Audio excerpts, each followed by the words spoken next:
اهلا بيكم في الفيديو الثالث من سلسله شرح سيستم مالي. الفيديو اللي فات شفنا ازاي بنعمل عروض وتجميعات من موديول التصنيع. النهارده بقى هندخل على موديول اللي يعتبر رمانة الميزان في السيستم، موديول التحضير او بريبريشن. وبدون مبالغه الموديول ده لوحده كافي انه يخليك تشتغل على السيستم ده فورا.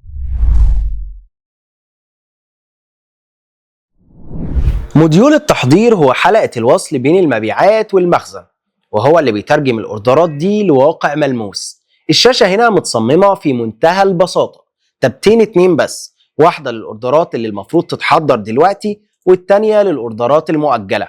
الاوردرات هنا بتترص قدامك بمبدأ عادل جدا وصارم جدا، وهي أسبقية الدخول.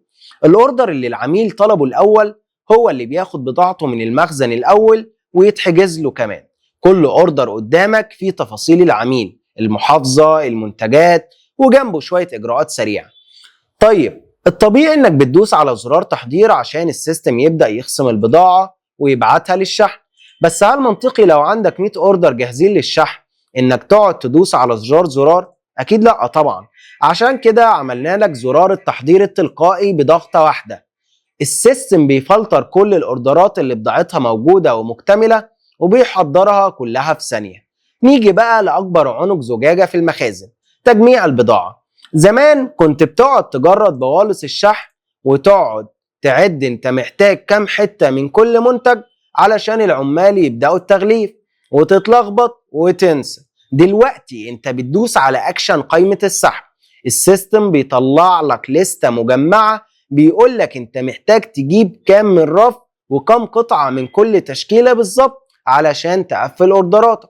جمعت بضاعتك، يلا نطبع البوالص. بتدوس تصدير وتطبع بوالص الشحن بالشكل الاحترافي اللي بتكون مجهزه من الاعدادات. ولو انت مصمم شكل بوليصة خاص بيك على ملف وورد، تقدر تطلع الداتا في ملف اكسل وتربطهم ببعض بضغطة واحدة. ولو مش عارف الطريقة سيب لي كومنت وهعمل لك فيديو مخصوص ليها.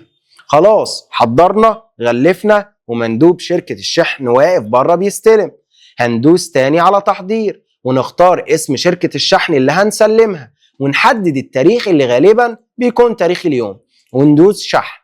السيستم هيطلع لك ملف اكسل تديه للمندوب كإثبات استلام، وهنا بس المخزون الفعلي بتاعك بيقل من على الرف، والاوردرات دي بتروح وتستقر في موديول الشحن. طيب خلينا نتكلم في المواقف المعقدة اللي بتوقف اي سيستم تاني. افرض انا عندي في المخزن 10 بناطيل بس المبيعات دخلت 15 اوردر فيهم البنطلون ده. السيستم بناء على الترتيب هيطلع لك اول 10 اوردرات بس للتحضير، وهيوقف الخمسة الباقيين عشان المخزن ما ينفعش ينزل بالسالب. طيب افرض العميل رقم 15 ده مستعجل جدا ولازم اوردره يطلع النهارده. هنا بتظهر قوة التحكم. هتروح للاوردر رقم 15 وتدوس على علامة النجمة. انت كده بتدي للاوردر ده البريوريتي. السيستم فورا بيسحب البضاعة من اوردر قديم ويديها للاوردر ده علشان يتشحن فورا. انت اللي سايق وانت اللي مسيطر. طيب الاوردرات اللي وقفت دي عايز اعرف ايه اللي ناقصها؟ بسيطة جدا. جنب كل اوردر واقف هتلاقي زرار بيقول لك سبب المنع، هتدوس عليه هيقول لك ايه القطعة اللي ناقصة بالظبط. ولو عايز تشوف كل النواقص بتاعت الاوردرات كلها عشان تنزل تشتريها، موجودة في اكشن النواقص فوق، هيجمع لك كل المطلوب في لستة واحدة. نرجع بقى لتركة البوكسات اللي اتكلمنا عليها الحلقة اللي فاتت.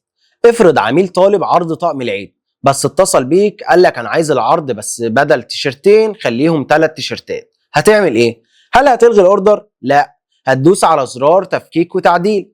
السيستم هيفكك البوكس ده لمكوناته الاساسيه في البوليصه، وتقدر تضيف انت التيشيرت الزياده.